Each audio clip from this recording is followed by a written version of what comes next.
What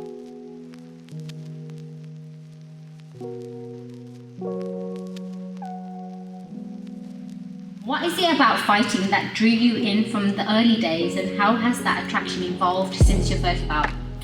So growing up, I was always surrounded by my uncles watching the UFC, and they'd always get me into it, they'd always wrestle with me as a kid.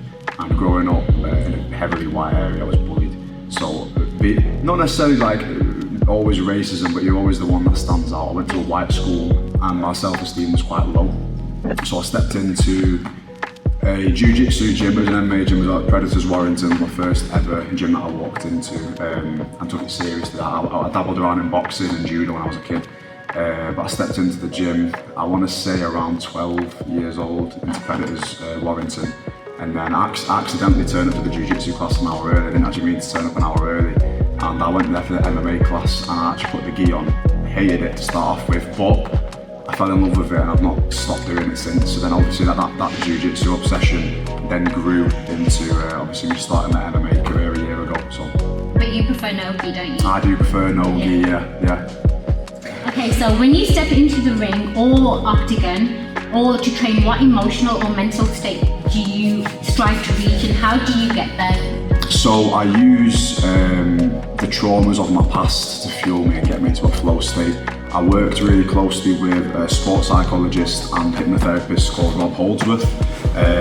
He helped me rewire my brain pretty much to get rid of all these mental blocks that I had around the time that I got kicked out 3 and a bit years ago. That really helped me develop a method to get me into my flow state. So it's something that I've really worked heavily on with a sports psychologist. So it's something I really recommend to athletes striving to make it their career. So did you say you were thrown out? I was thrown out 3 years ago due to family complications. It was mostly due to me wanting to take up MMA as a career, but I grew up in a very abusive household anyway, and around the time I got kicked out, I already knew it was inevitable that my family would kind of grow apart from me because of my aspirations in life. Still went to uni, still graduated with a physiotherapy degree. Not that I know anything about physiotherapy because, not gonna lie, I was a bit of a naughty boy in uni. I went and skipped my lectures. I went to training every morning. As you did. I told a few lies. That's how I said I was going to uni, just scan my card and go into training. There's gonna be a lot of people upset by that in the family, but it's all right. So I just never made any excuses when it came to my training. Even there was a point in my life where I lived in my car. I was showering at JD Gym and I was sleeping on my mate's couch. So there was a few different places that I was staying at, and I was too ashamed to ask for help from my family members that I got along with because I didn't want to think that I was struggling when I really was. So even throughout that time, even when I was fasting during Ramadan, I was fasting, sleeping in my car, going to training, coming back, and I did it all twice a day with a smile on my face, and I never complained about it. And where do you think that resilience comes from? Being Palestinian. Yeah. My people, they have been through anything beyond what I've ever experienced, times it by a million. My struggles are nothing compared to that. There was times where I didn't even know if I could afford food or put food on the table for myself. And when I go to uni, so obviously I didn't miss all the year, I still went to uni. I struggled to get along with most people because the struggles that they had didn't align with the struggles that I had. I couldn't tell them my struggles because I didn't want people bringing up welfare problems with the university.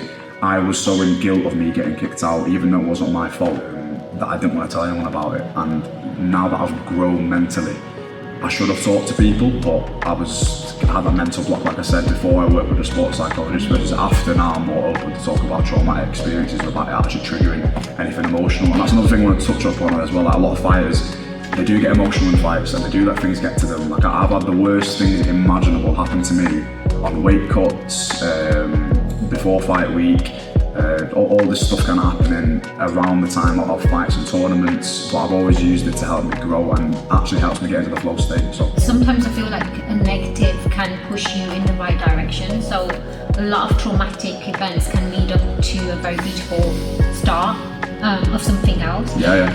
Moving on, so you've had 3 bouts, yeah? I've had 3 MMA fights, yeah. Okay, so how did those experiences shape your view of yourself and what you're capable of overcoming? So you've touched on it a little bit anyway. You just said that there's a lot of things you've been through, and being Palestinian is one, also having family dynamics. How do you stay so composed? In a sense, I'm always in the mindset of anything can happen at any given time. So if you've got a job to do, because the reality of it is, I see MMA, even though I've only just started my amateur career, I've done professional jiu-jitsu since I was 18. The way I see it is, it's a job, you're a showman at the end of the day. Even though it's a sport, it's the entertainment industry as well. You've got to keep yourself composed and separate business from lifestyle. The same as you would do in any job, you don't bring your personal life into your business life. It's true. So I just learned how to lock in through all these years of trauma growing up in like this household that I was in, this dark household.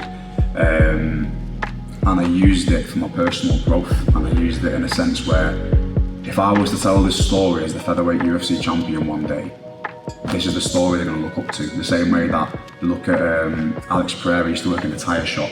Charles Oliveira used to I think he lived in the favelas and he made his way out of the favelas. Same as Jose Aldo. These are the guys that I look up to. I don't look up to guys who made it because they had money. Yeah. A lot of people try to hide it in the sport. If you've got money, it's okay. You don't need to hide it. But you get a lot of guys who pretend they're struggling, and then, to be honest, until now, no one's going to know what I've been through. So this is going to get out there. It's going to shock a lot of people. But I'm not asking for sympathy. I'm not saying it's a fact. It's what's happened. I can't hide from it. It's just who I am. It's the beginning of your legacy. Yeah, it's the beginning of my career. I've had a lot happen in the past 3 years that is definitely going to be a part of the story. And you're only 23? Turning 24 on the 16th of December. So 24 in 2 weeks. In such a short life, like you're still, and obviously you're grown, but you've been through so much in a short space of time. Like the only way is up now. I can't see you going backwards because God just willing, like God willing, you never know what could inshallah, happen. God willing. But the way you've dealt with things so far and the growth, because not a lot of people can turn around and say, you know what, I need to talk to someone. I feel like I need to talk to a specialist or a professional, because you're right. There's so much stigma around it, and being an MMA fighter and having those obstacles, as well as like when you walk into the octagon, it's just a completely different feeling. Yeah, it's euphoric. The only word to describe it is it's euphoric. Depending on the person you are, some people might say it's scary, some people might say it's exciting. The way that I see it as, it's the only thing that's home to me. That's all I've ever known is like violence in a sense. Not like I can't hide from that. I was abused as a kid, emotionally and physically. And that's all I know. When I'm in this point of the fight camp, where you're the day before the fight, there's a certain type of like emotion that I feel. Like I couldn't describe it other than feeling euphoric. You're leading up to something, and when you're in there, obviously I've only done 9-minute fights, 3 3s. But when you're in there for that 9 minutes, obviously my last one I finished it in the second round. But when you're in there, that's 9 minutes of peace to enjoy your time and show the world how good you are. That's what it is for me. I'm very spiritual in a sense where I see it as this is another stepping stone towards where I need to be. And that's, talking to a lot of other fighters, that's probably one of the most difficult things they can do. And how you sort of like made it your home, it's something special, to be fair. Bringing on to the next question, how do you cope with fear, pressure or negative thoughts before or after a fight? And who or what helps you through your tough moments? So, a lot of fighters will say I'm not scared, but I'm not going to lie, you wouldn't be human if you weren't. So I am scared before fights. There's someone else out there training to beat me. I could get knocked out in front of my family, my friends, my coach, which is probably going to be some people see it as the most embarrassing thing in the world, but I see it as the most courageous thing in the world, because to even step in there and get the job done is a massive statement of your character. 100%. So in terms of handling those fears and emotions, I accept that it's normal. I accept that it's something that we have to feel as human beings, the same way that you have to go through trauma to grow. Not necessarily just trauma, you have to go through adversity. I'll call it adversity to grow. And I accept that. I accept the problems that I have in life as they are there. I can't control it. Anything that's out of my control, I leave it. What's in my control is my mindset, and I make sure that my mindset's fresh for fight day. No matter what happens, I could have lost people, I could have been in arguments, I could be ill. On fight day, no one cares, so they just get the job done. And from the outsider's perspective, no one cares what's happening in your life. They care about you winning, or they care about who the loser is, and that's it. At the end of the day, it's a really cruel world. No one's coming to save you, so just make sure you've got your life and your shit together, basically. 100%, because I honestly, like through my experience, just seen a lot of fighters just literally make or break in that moment, and it's so different to see, because they're not how they carry themselves usually. So yeah, can you share a moment from your upbringing or family life that you feel influenced your approach to discipline, work ethic, or the mindset you bring to competitions? So even though I grew up in quite a strange household, my mum did give me a lot of values in life that I still use to this day, in terms of trusting people too soon, in terms of working really hard. Obviously she was very education driven, I was obviously sports driven. In terms of being a respectable person, I was always taught as a kid, you never want to be in a conversation with a group of people and be the most uneducated. So I took a lot of time outside of my training to make sure I speak with eloquence. I'm educated in a sense where I can at least talk about any given topic and know a little bit about it. I can let conversations flow. Even, let's be honest, not many people know this, but I had a bit of a stutter as a kid. You did? Yeah, I had a bit of a stutter. It wasn't strong. It was like, it was noticeable enough if I was to do a public speech or something involved in speaking in front of people, I'd be shaky, I'd be sweating, I'd be like stuttering a little bit. So that ever since starting jiu-jitsu as a kid, that definitely helped my self-esteem, even in terms of like sponsorships and stuff. Like, you can speak to people, you have to, obviously I've not got a manager, so I'm doing all the talking for myself, so all the sponsors I've got now are off my own back. Negotiating prices, knowing your worth as well is a real one that I grew up with, the real value that was taught to me. And even my coach Cam, now he tells me, know your worth, charging more than your worth, because even if someone says a lower price, if it was higher than the original one that they offered, then you've obviously won that exchange there. But the values that I've learned from fighting as well, like it's evolved into my everyday life, and I can speak to people with confidence now. I don't have to worry about anything in terms of like problems that aren't my control anymore, nowhere near as much as I used to. And even like the kids and the lads that I coach in here, they look up to me, so even that in itself is inspiring. Yeah. Even knowing that people look up to me, I need to be someone who they can look up to and respect. So yeah, that's a big one for me. That's so good. So in terms of mental health, what strategies or routines, it could be like breathing exercises, or like you mentioned, you've spoke to a hypnotherapist. Yeah. What have you found most helpful for staying balanced? So the one piece of advice that was given to me by my sports psychologist at the time, so maybe 2.5 years ago now, the problems that you have in life, you've got to understand the weight of them, but only you can give them the weight that they deserve. So when you've got a problem, you've got to accept it for what it is. The changes in your life that have happened as a result of that problem, that's going to happen as it is. You just have to redirect it and misdirect it. He says redirect and misdirect the problem, because it's not in your control. So just focus on what's in your control, and once you've understood that, about 80% of your problems are gone. That's so good. Yeah. How do you feel like after you've spoken to the hypnotherapist? Did you get any clarity? I did. I understood that you can't make everyone happy. You've got to prioritise yourself and your goals and your future.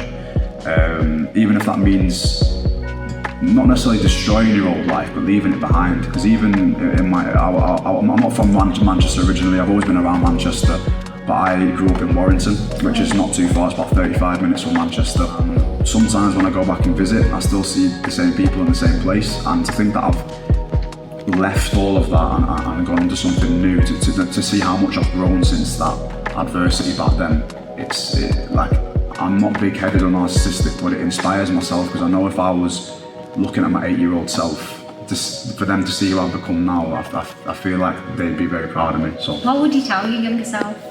Just be consistent, and it's all worth it, because it is. Yeah. And back even at a time when I was living in my car, I didn't know if it was going to be worth it. There was a fear in the back of my head. If it doesn't work out, everyone's going to laugh at me, but I made it work out no matter what happened in my path, no matter what came in my path, I made it happen. There's no excuses. So when I see people saying, I've not got time to go to the gym, I've not got time to work out, you've got time, you just need to prioritise it. 100%. Even if it's only 30 minutes a day, exercise doesn't need to make you sweat. If you can walk to the fridge, you can go on a run. Yeah, you know what 100%, I mean? 100%.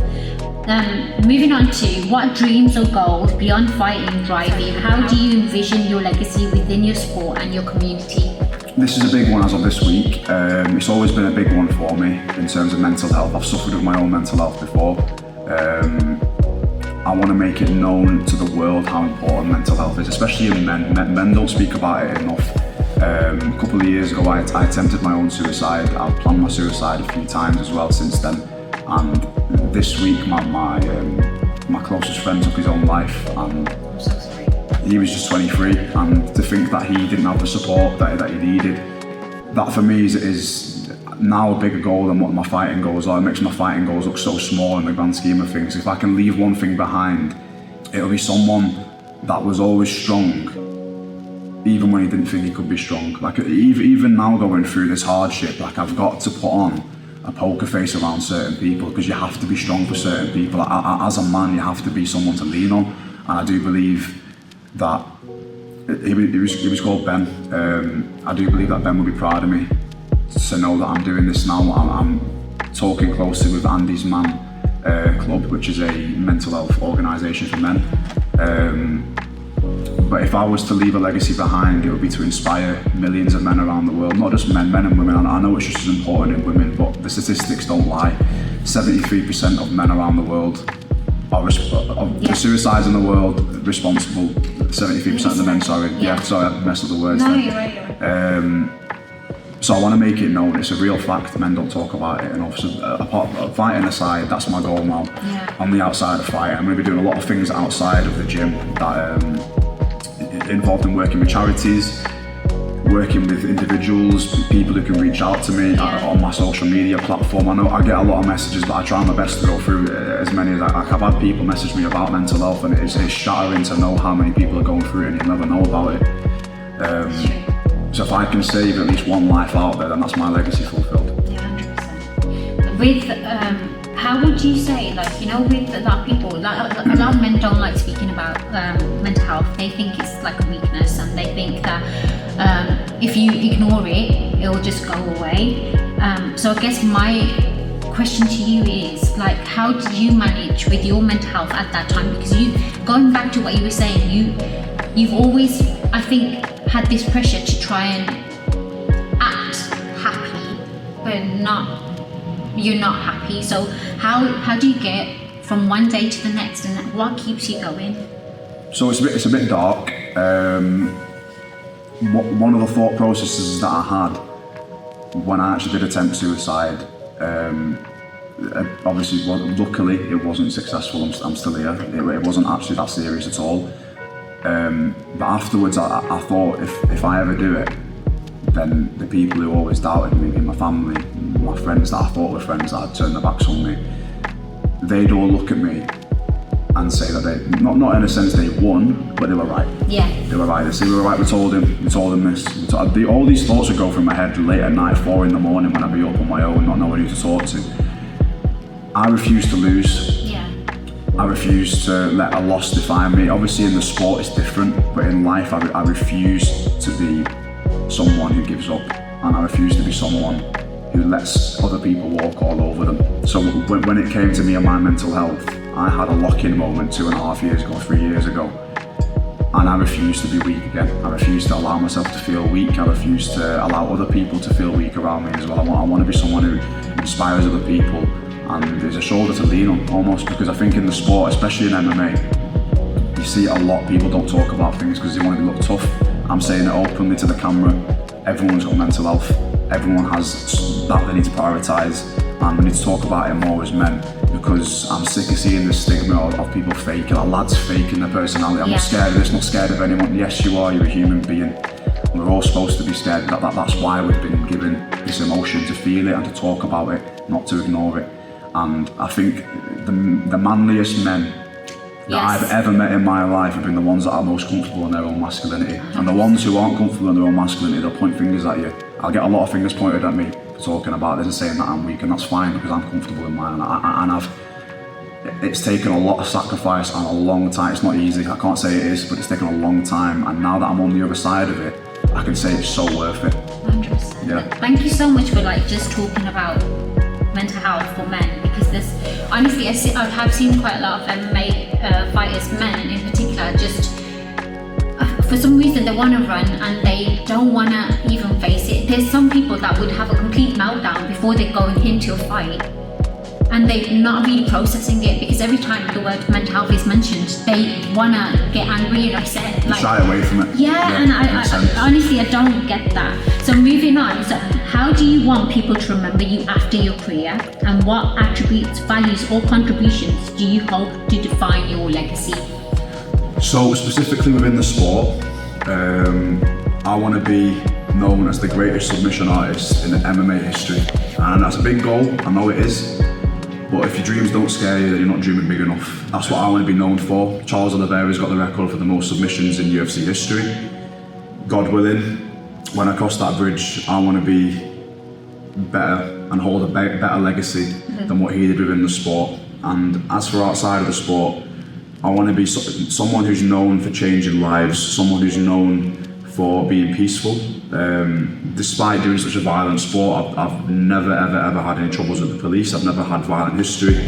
But I want to be known as being just the greatest of all time in my sport, one of the greatest of all times in my sport, and someone who's an influential figure to young men and women worldwide. Outside of that, I want to be an inspiration, just like Muhammad Ali once was. I knew at some point that he'd be brought into this conversation. A lot of his values I stick by, and the person he was outside of the boxing world was so different to who he was in the boxing world. 100%. So I want to be known for just saving lives by talking about mental health. I want to be known as someone who's left behind nothing but good.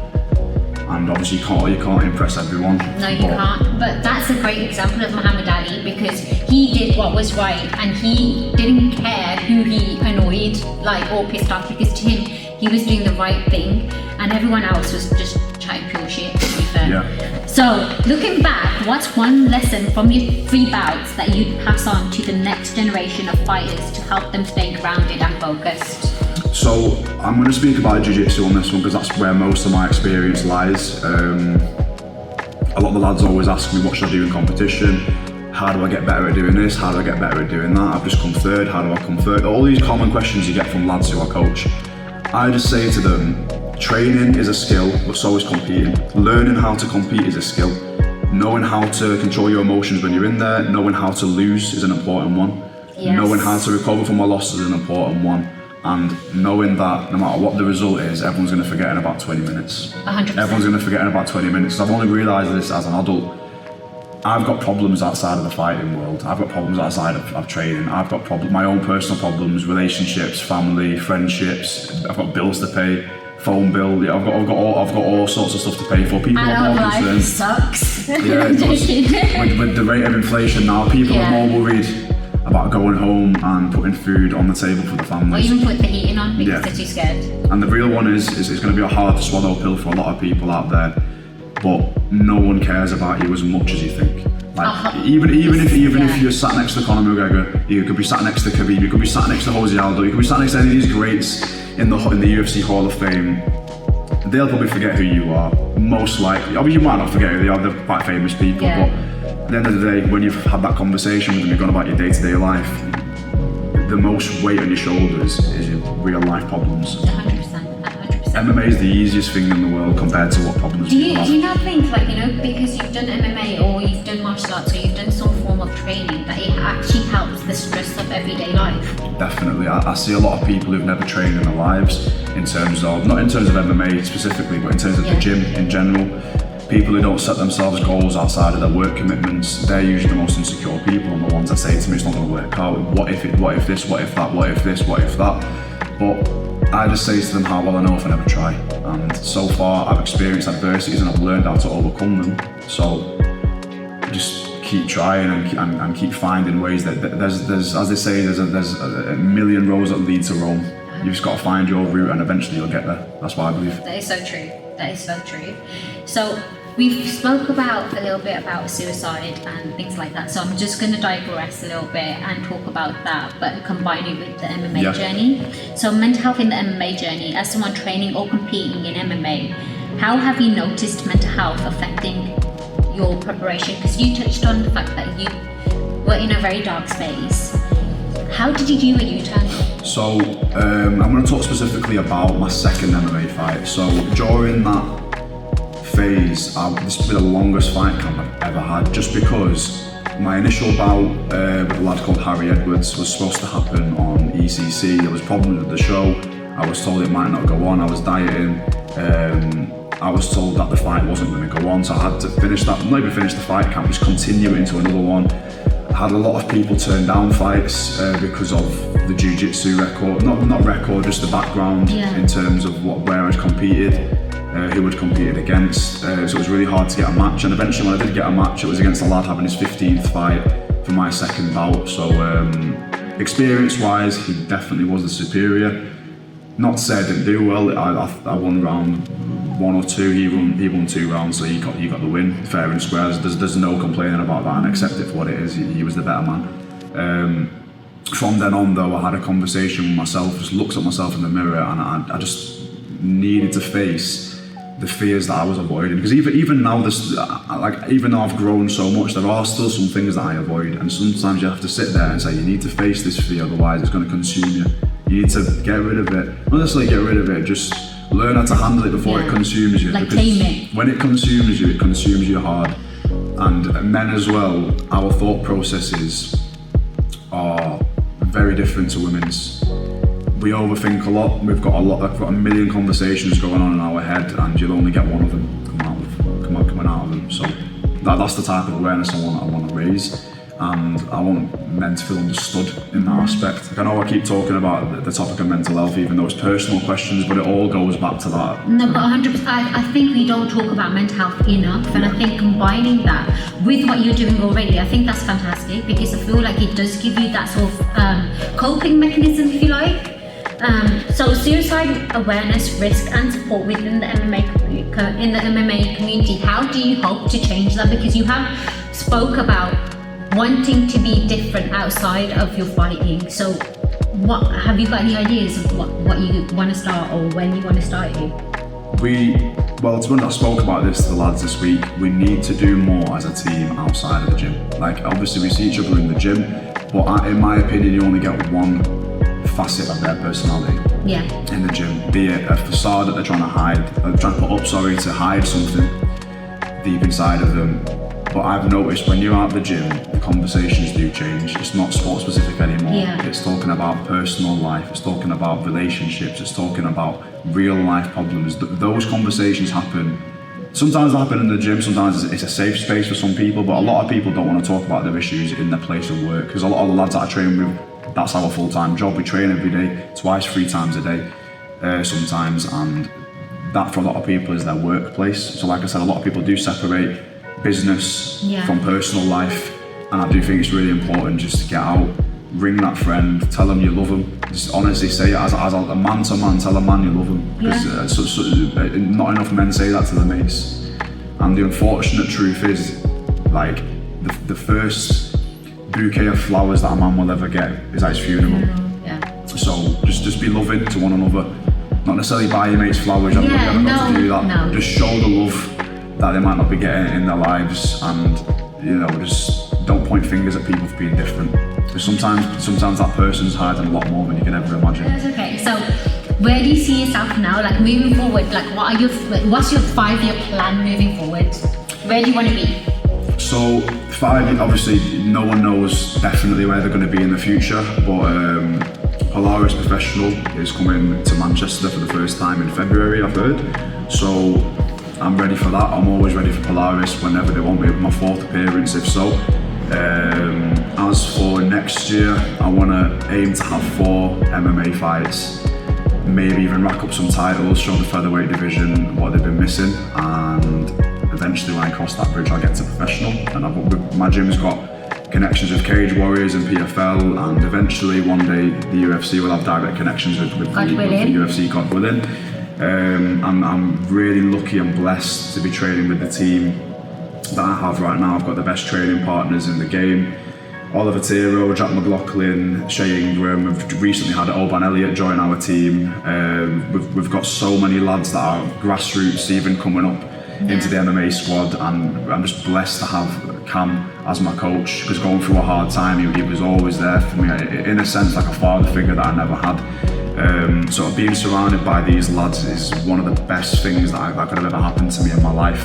In terms of the future, obviously the aim is to definitely get to the UFC. Wherever I end up, I'll be grateful. You heard it here first. Like a lot of people seeing this, they're going to be like, he's aiming too big, he's only just started his MMA career, but you can never aim too big, trust me. Mark my words, I've been through things that are harder in life than what a fight could ever be. So that's definitely the goal, to get through to Cage Warriors, through to the UFC, smash the featherweight division. I just want to be the best that I could possibly be. So that's my 5-year plan. That sounds amazing, and I'm sure we're going to be seeing you soon on the big screen. Thank you so much, Abraham, for letting me just pick your brain about different things and just being so open and honest. And honestly, not a lot of men talk about mental health enough. So thank you so much for just being honest and open. Thank you. Of course.